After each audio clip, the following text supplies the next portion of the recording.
Você aluna do nosso Sistema Positivo de Ensino.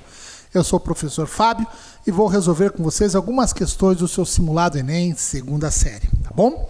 Bom, então as questões envolvendo literatura. Você sabe que a prova de linguagens do Enem é chamada de Linguagens, Códigos e Suas Tecnologias. E dentro da prova de linguagens você vai ter algumas questões envolvendo textos literários e ou conhecimentos relativos à literatura. E é então exatamente com esse tipo de questão que nós vamos trabalhar aqui, tá bom? Foram 10 questões na sua prova. Destas 10 questões, eu vou resolver aqui na tela as 3 mais importantes, as 3 mais difíceis da prova. Vamos resolver detalhadamente. E depois mais uma ou outra questão complementando esse tempinho aí de 30 minutos que estaremos juntos, ok? Bora lá? Vamos lá?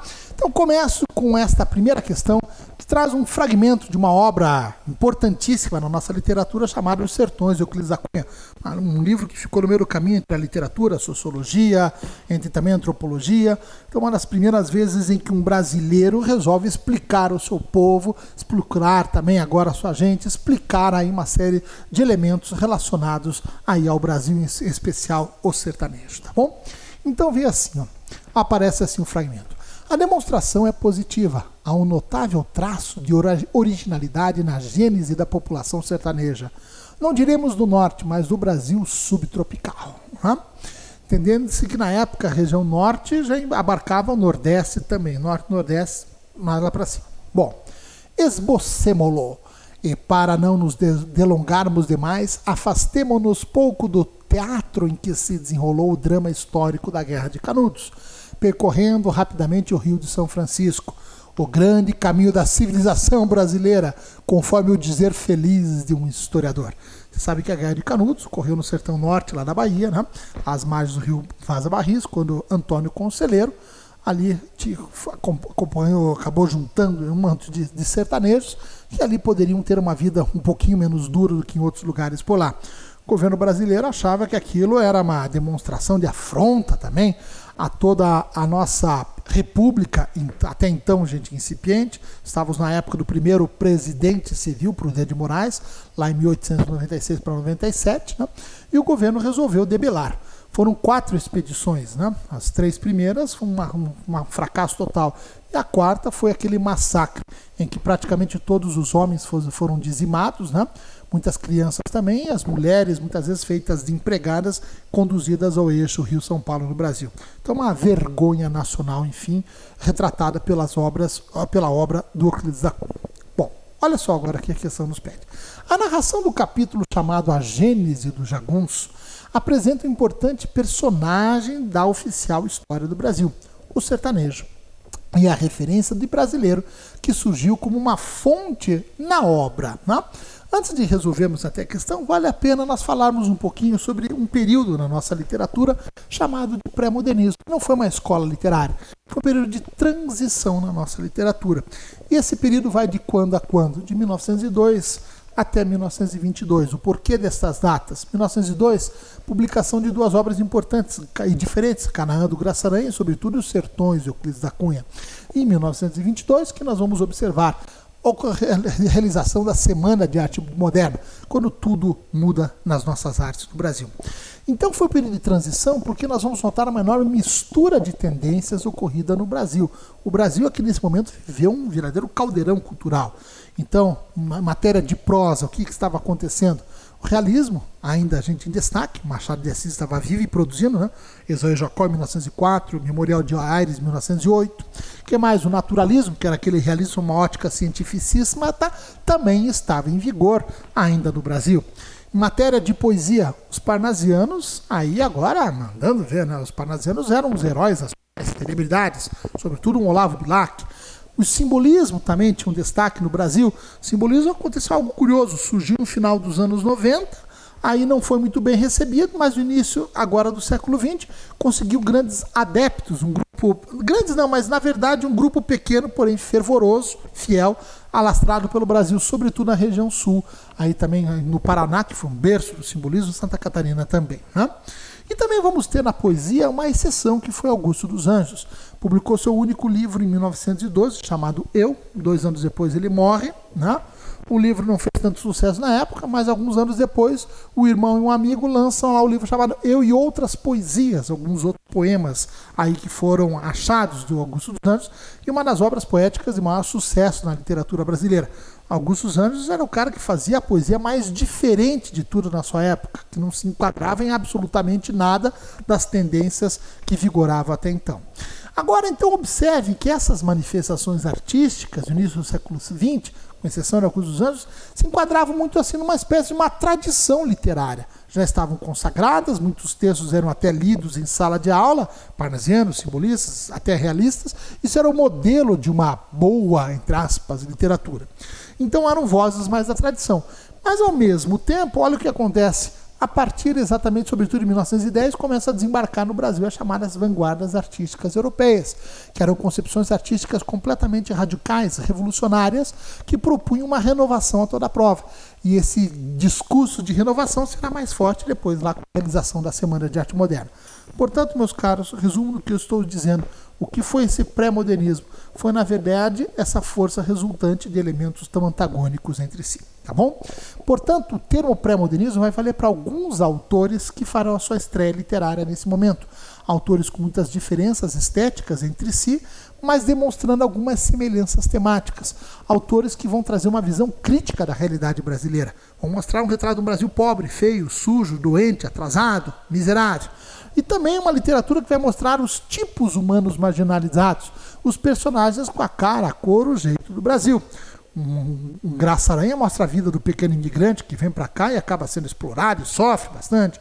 O Monteiro Lobato mostra a vida do caboclo no Vale do Paraíba, ali também sofrendo também todo o abandono governamental. Um Lima Barreto mostra a vida de quem, agora muitas vezes, dos mulatos, né? Agora dos mestiços, os negros vivendo nos subúrbios do Rio de Janeiro, a quem não chegava também o governo. E, sobretudo, Euclides da Cunha nos mostra o sertanejo nordestino aí sofrendo seus padecimentos sem fim. Tá bom? Bom, feita toda essa abertura, podemos voltar agora para a questão. Então, na verdade, a obra que retrata o sertanejo, aí vem a ser exatamente agora Os Sertões, lá do Euclides da Cunha, como já tínhamos falado. Aqui todas as outras obras são obras, de fato, de autores ditos pré-modernistas, mostrando tipos marginalizados, só a diferença do eu de Augusto dos Anjos, que seria mais no campo da poesia mesmo. Então, a resposta do exercício vem a ser a letra E. Ok? Bom, vamos seguir adiante. Agora, uma questão que também costuma se repetir muito nas provas do Enem. Aí questões envolvendo artes, né? Envolvendo artes plásticas e, sobretudo, as chamadas vanguardas artísticas europeias, que citamos na questão anterior. Então, aquelas concepções completamente radicais, revolucionárias, que vão colocar o mundo das artes de cabeça agora para baixo, tá bom? Então, aqui a questão vem e nos cita o seguinte, ó. Salvador Dalí é um dos mais importantes representantes do surrealismo. A alternativa que apresenta uma obra que, pelas características do movimento, é considerada como pertencente a esse estilo de vanguarda é... Bom, vou mostrar já as imagens e depois já vamos falando sobre elas, né? Na letra A, aparece esta tela aqui lá do Dino Severini, tá bom? Da bailarina, que é uma tela própria do futurismo. Dino Severini foi um dos grandes nomes do futurismo. O futurismo, idealizado lá pelo Filippo Tommaso Marinetti, considerado por uns meio doido, por outros completamente doido, que vai trazer aquela negação radical do passado, né? Então, até o Manifesto Futurista do Marinetti, ele propunha a destruição dos museus e bibliotecas. E agora uma arte que vai revelar agora aquela preocupação em se incorporar o que? A velocidade, o progresso, né? Então, como ele diria lá no Manifesto Futurista, um automóvel rugidor com seus cofres, os seus motores, é muito mais belo que a Vitória de Samothrace. A Vitória de Samothrace é uma das peças esculturais mais famosas lá no Louvre, né? Então, uma arte que exalta a velocidade, o progresso. Nesta tela você não tem muito assim representado de tipicamente futurista, uns traços cubistas, mas esse colorido mais intenso, a ideia talvez do movimento aqui da bailarina na sua dança, represente um pouco desse futurismo. Mas isso não tem a ver com surrealismo. Valeu? Letra B, a gente traz agora uma tela, sim, agora do nosso grande Salvador Dalí. Agora, Salvador Dalí, que é considerado o maior nome do surrealismo. O que vem a ser o surrealismo? Aquela arte que vai trabalhar com a valorização dos sonhos, do inconsciente, do subconsciente. Então, para os surrealistas, o nosso universo dos sonhos, das alucinações, isso também faz parte da nossa realidade. Então, eles queriam dar vazão a esse mundo, que às vezes não faz sentido, às vezes até um tanto quanto absurdo, mas imagens absolutamente espetaculares. Como exatamente você observa agora essa aparição de rosto e fruteira numa praia, né? Então esses fundos profundos aqui, ó, um rosto, uma fruteira, olha o rosto que você vê aqui, uma aparição. Aqui também você vê talvez aqui algum formato de um morro, mas também de perfil parece um cachorro aqui com a coleira, o rosto. Essas telas fantásticas, sensacionais, são surreais, são muito tipicamente de Salvador Dalí. Então aquele automatismo psíquico de criação, é o que vem na cabeça, eu vou lançando, eu vou trabalhando, eu vou aprofundando. Essa aqui podia ser a resposta. Bom, mas vamos ver as outras alternativas. Letra C. Olha só, aqui as demoiselles d'Avignon, as prostitutas da Rua Avignon. Então, uma tela que mostra as tendências do cubismo. Não é o nome do cubismo? Exatamente ele, Pablo Picasso, né? O cubismo a gente vai trabalhar muito com a deformação da realidade, né? Então, para o Picasso não interessa mais agora pintar a realidade tal como ela é, né? Para isso existe a máquina fotográfica. Vamos deformar essa realidade e recompô-la utilizando formas geométricas, normalmente oriundas do cruzamento de retas, formando triângulos, quadrados, retângulos, losangos e tudo mais. E também eles vão trabalhar muito aqui com a chamada técnica da simultaneidade de planos, uma bidimensionalidade. Então aqui os nossos cubistas quebram aquela noção muito assim de perspectiva, né? Você observa uma imagem, parece que já vê o fundo, efeito de luzes, sombras, então isso é quebrado um pouquinho. Como assim? Para entender algumas telas cubistas, imagine mais ou menos o seguinte, já viu quando você pega assim, você tem um espelho e você coloca uma cara, agora um vidro, né? Por exemplo, a sua cara, e assim dá uma prensada da cara contra o espelho, lógico, dá uma deformada na imagem. Em alguns casos até melhora o sujeito, mas enfim, aquela imagem meio chapada assim no vidro é um tanto quanto diferente, deformada, mas às vezes alguma representação interessante da realidade. Pois é, muitas telas cubistas parece que é exatamente isso, tem uma imagem que foi forçada num plano só. Então, o que acontece? Uma tela cubista exige de mim, de você, que você imagine várias outras perspectivas, né? Então a tela está colocada de frente, você tem que imaginar às vezes essa imagem ao mesmo tempo de frente, de lado, de costas também. É o que você observa aqui nessa tela das moças, as demoiselles d'Avignon, as prostitutas da Rua Avignon. Veja aqui com destaque para esta mulher, ao mesmo tempo que ela está com o seu rosto de frente, ela está com as suas pernas de lado e está de costas, né? Então você tem que imaginar todo esse movimento. Veja que a sensualidade das mulheres está representada mais por formas oriundas, de repente, de formas mais triangulares. Qualquer manual básico de pintura diria que para você acentuar formas mais agora sensuais, vai trabalhar com formas arredondadas. Então o Picasso muda um pouquinho essa noção. Então uma tela que tem mais a ver com o cubismo, evidentemente. Bom, na letra D, eu trago para vocês aqui uma tela, professor, é a Mona Lisa, né? Mas na verdade não é bem a Mona Lisa. Você percebeu que a Mona Lisa com bigodinhos aqui bem franceses, aqui também com uma barbichinha. Isso aqui, gente, vem a ser o dadaísmo do Marcel Duchamp, do Tristan Tzara, a anti-arte, né? Passa a ser a arte aqui, o que eu chamo de arte, né? Então a negação radical das tradições artísticas. Imagine, a tela mais visitada do mundo é reproduzida agora com a barbichinha, com alguma coisa assim, ó. Então, lógico que é uma irreverência, é você querer destruir um pouquinho a realidade do passado. E muitas vezes uma arte que surge do caos. E também materiais não nobres, a combinação aleatória.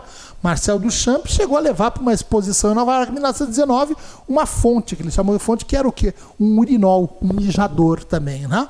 Então, esses restos de materiais, essa anti-arte produzida pelos dadaístas, o que não tem necessariamente muito a ver com Salvador Dalí, nem com o surrealismo. E a letra E, a gente traga essa linda tela do Trigal aí com corvos, aqui de quem? Do Vincent van Gogh, o grande nome do expressionismo. O expressionismo é um desdobramento do impressionismo. O impressionismo era aquelas cores mais suaves, delicadas, aquelas pinceladas mais também sutis. No expressionismo são as pinceladas mais grossas, as cores mais fortes, intensas. Olha este céu Às vezes até um leigo pensa assim, nossa, parece que o pincel está sujo, né? Aquela passada foi meio grosseira. Não, foi exatamente isto retratado na obra, né? Veja que também esses campos, a estrada, esses tons mais vivos de amarelo, de laranja, isso é bem expressionista. O expressionismo trabalhava com uma deformação radical da realidade, muitas vezes trabalhando com a expressão mais chocante de sentimentos também. Mas aqui você não tem tanto assim sentimentos, mais uma natureza, mas de surrealista absolutamente nada. Então a resposta da questão, de fato, vem a ser a letra B, tá bom? Esta então, a resposta vem a ser a letra B, ok? Bom, vamos seguir agora novamente para uma outra questão. Veja o texto que vem na sequência, um texto falando agora sobre Macunaíma, do Mário de Andrade.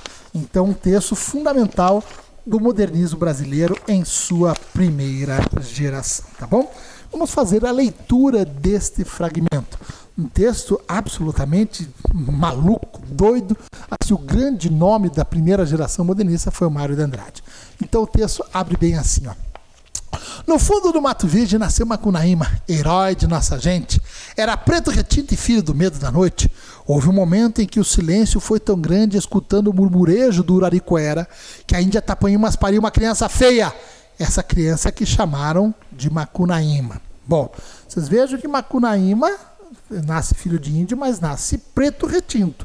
Duas raças constitutivas do povo brasileiro, o branco, aqui o negro e o índio. Daqui a pouco vai entrar o elemento branco na história. Continua lá.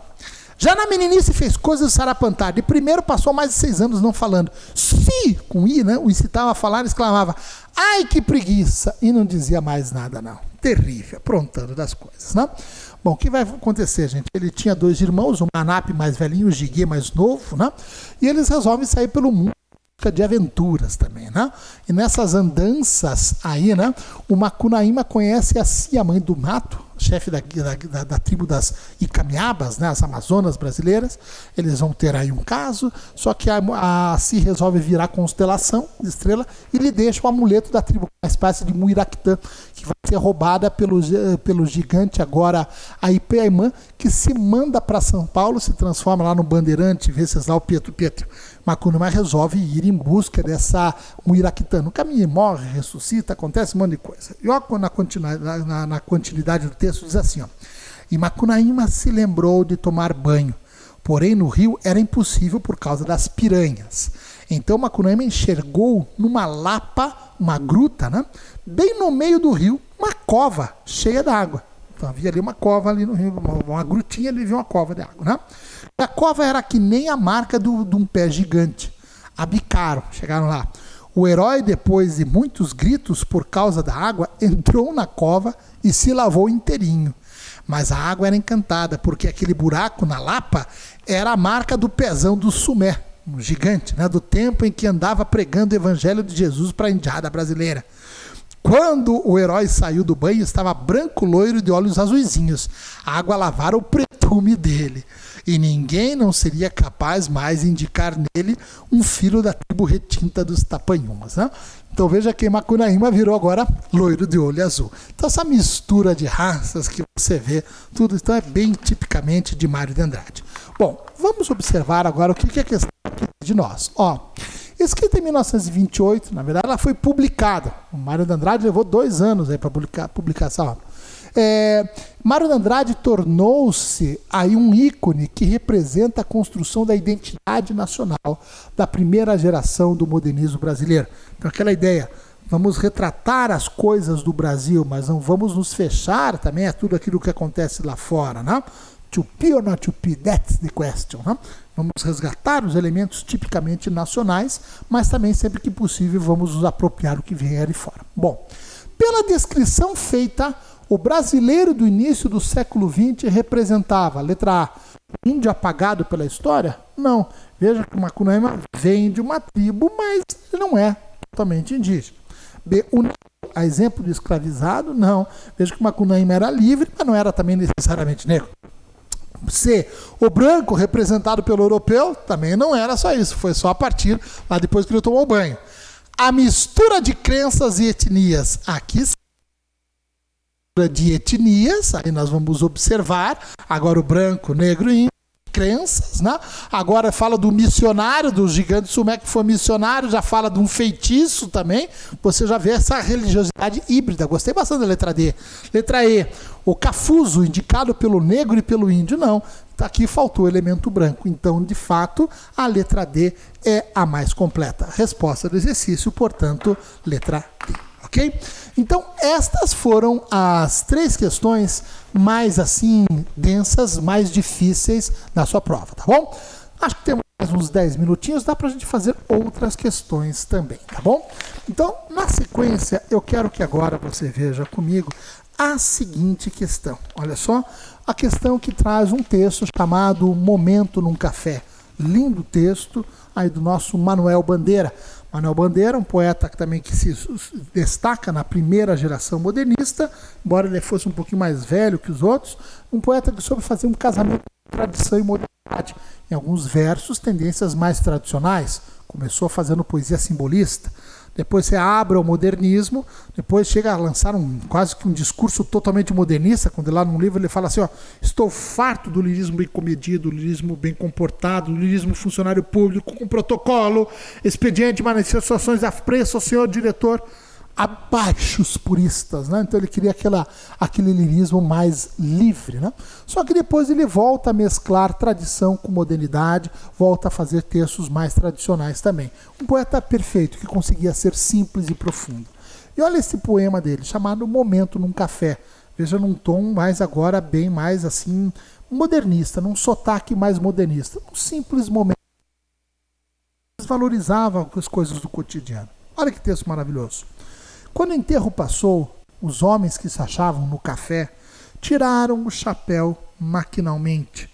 Saudavam o morto distraídos. Aqui um sinal da época, né, gente? Muitas vezes os homens usavam chapéus, né? E aquela coisa, você tirar o chapéu num sinal de respeito, de deferência. Então morreu ali, passou o cortejo fúnebre pela rua.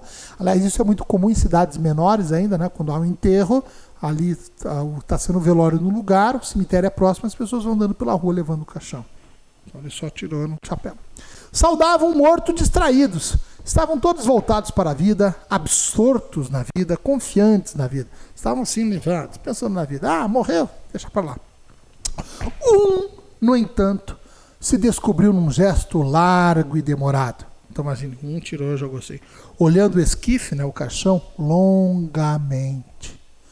Este sabia que a vida é uma agitação feroz e sem finalidade, que a vida é traição, e saudava a matéria que passava, liberta para sempre da alma extinta. Então vejam, turma, um simples momento num café. Então estavam todo mundo ali, passou agora aquele caixão, alguns não deram bola, só fizeram aquele gesto mais automático, como muitos que às vezes passam diante da igreja, fazem o sinal da cruz, mas nem pensam muito, coisa automática, né? Mas um parou, olhou, falou, puxa, refletiu um pouquinho mais, pensou, pô, como é que é essa vida, né? Aquilo que sabemos, a única certeza desse mundo é que um dia vamos morrer, mas parece que levamos a vida sem nos preocupar muito com isso. Então o sujeito pensou, olha como a vida muitas vezes não faz sentido. E ele sauda agora aquele morto que passou, tá bom? Bom, olha lá, um dos temas frequentes na poética de Manuel Bandeira é a presença da morte, uma vez que ele se descobriu tuberculoso muito jovem, foi desenganado, achando que ia morrer logo, que foi morrer com mais de 80 anos, né? Nos versos de Momento no Café, o poeta vê a morte como sinal de... Na verdade, falou poeta, Manuel Bandeira, seria mais falar sobre o eu lírico, né? Mas veja como é que então era a visão de Manuel Bandeira sobre a morte que está presente nesse texto. Bom, a morte é um sofrimento dos que ficam? Não, isso não é a tônica do texto, né? O poeta vê a morte como um sinal de respeito dos que observam. Veja que os que observam não demonstraram muito respeito, foi uma coisa mais maquinal. A morte é um sinal de felicidade para quem está doente, essa é completamente besta, né? Vê a morte como um sinal de indiferença para os saudáveis. Eles demonstram uma certa indiferença, mas são eles, né? Agora, e o poeta, como é que ele vê? Com uma liberdade para a alma, daí sim, né? Olha os últimos versos, ó. E saudava a matéria que passava, liberta para sempre a alma que foi extinta agora, né? Que passou. Então, a melhor resposta, de fato, vem a ser a letra E na interpretação dos versos, ok? Resposta da questão, letra E. Há tempo de fazer mais uma questão, vamos lá. Vamos fazer mais uma questão também do modernismo, assunto que normalmente se repete muito no Enem, né? Sobretudo o modernismo na primeira geração. Olha só, aparece um poema do Oswald Andrade. Oswald Andrade foi o mais polêmico dos nossos modernistas. Ó, Relicário. Relicário, gente, é uma espécie assim de uma caixa de relíquias, onde se guarda as relíquias, objetos sagrados e coisas assim. Então, bonita você falar um poema relicário, aqui, minhas lembranças sagradas, as coisas mais sagradas, né? E aparece assim, ó, no baile da corte foi o Conde Deu quem disse para Dona Bem-Vida que farinha de suruí, pinga de Paraty, fumo de Baipendi é comer, beber, pitar e cair, né?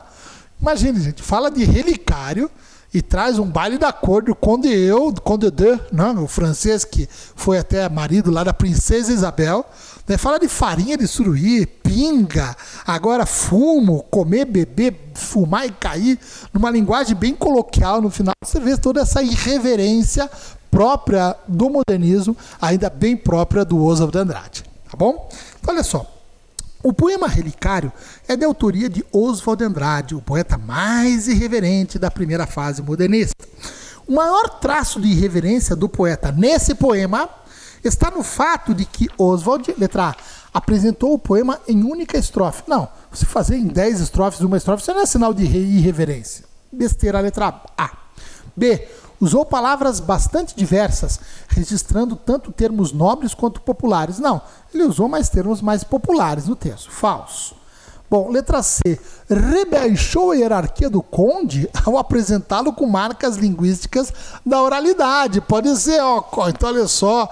Foi o Conde Deu quem disse. Ele que dizia para Dona família de suruí, pinga de Baipendi, é comer, beber, pitar e cair, né? Então, é o Conde Deu que está falando deste jeito. Então, a letra C pode ser. Letra D. Valeu-se do humor literário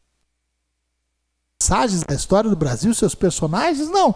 Aqui não seria uma crítica, seria muito mais, gente, uma irreverência, mas não necessariamente uma crítica. Letra E. Ridicularizou a cultura indígena? Não há nada de ridicularizar a cultura indígena, até mostrando alguns elementos já incorporados à cultura brasileira. Aí a farinha, tudo bem, esses outros elementos, o Baipendi, até alguns termos usados. Falsa, a letra E. Resposta do exercício, portanto, letra C. Tá bom? Resposta do exercício, letra C. Bom, dá tempo de fazer mais uma questão? Vamos ver então agora a seguinte questão que aparece para vocês ali, ó.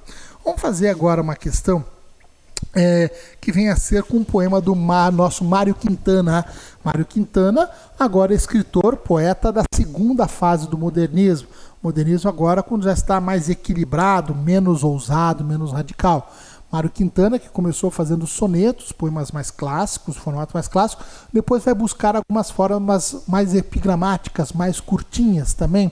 Mário Quintana é aquilo, para quem quer começar a gostar de poesia, não há uma outra dica melhor do que ele. Impossível você não gostar dos seus versos, né? Simplicidade, um leve senso de humor, às vezes uma leve melancolia, às vezes até um leve pessimismo também, mas então tudo muito terno. E olha esse poema que maravilhoso dele, ó. Emergência. Já fica pensando, a situação de emergência, né? Quem faz um poema, abre uma janela. Respira, tu que estás numa cela abafada, num lugar abafado, pode ser até uma cela, uma prisão, né? Esse ar entra por ela. Veja, a poesia, aí agora, ela vem o que? O ar, vem um renovo, né? Por isso é que os poemas têm ritmo, para que possam vir profundamente respirar. Um poema salva um afogado. Que lindo, né, gente? Ó, quem faz um poema salva um afogado. Então a poesia traz novos ares, faz você respirar, sobreviver. Bom, Mário Quintana é o poeta do simples e da sensibilidade. Nos versos do poema Emergência, a beleza e a sensibilidade do texto acontecem porque a escolha de palavras do poema tem carga semântica positiva. Bom, até elas podem ter assim uma carga, um significado mais positivo, mas será que esta é a sensibilidade do texto? B. O eu lírico incentiva o leitor a se tornar um escritor de versos. Não, ele está incentivando agora o leitor a ler versos, né? A abrir agora, a receber esse ar que vem da poesia. E não para que o leitor seja necessariamente escritor. Letra B está bem fora. Veja que interessante, a letra A era até possível, mas ela não mostra sensibilidade. A letra A até estraga um pouquinho, talvez, aí do texto. Letra C, o leitor salva alguém que não tem mais expectativas na vida. Não é o leitor que salva, seria o poeta, né? Quem escreve poesia é que exatamente traz agora a salvação, enfim, agora aí salva um afogado. Ó. Quem faz um poema salva um afogado. O último verso diz exatamente o oposto. Letra D, a finalidade dos versos é tirar alguém de uma situação crítica. Bom, os versos até podem ter essa finalidade, mas a poesia tem essa finalidade? A finalidade até pode ser essa, mas pode ser, às vezes, trazer uma alegria, trazer um consolo, não necessariamente isso. Bom, os versos de um poeta ofertam aos leitores novos ares. Opa, eu acho que essa alternativa está mais dentro de todo o poema. Então, ela interpreta melhor na totalidade dos versos. Cuidado que muitas vezes no Enem você tem isso. Às vezes você tem até mais uma alternativa que seria possível, mas você tem que pensar naquela que exatamente consegue traduzir melhor a totalidade do trecho transcrito. E sem sombra de dúvidas mesmo, a letra E, gente, é bem melhor, é a resposta do exercício. Ok? Bom, então essas foram as questões que fizemos no seu simulado. Espero que você possa aproveitar o máximo possível, tá bom? Dizemos também que o simulado começa depois que você termina de resolver e exatamente consegue levantar o que errou, como errou e também assimila melhor as questões. Então espero que você tenha esse tipo de proveito. Valeu? Tchau, gente!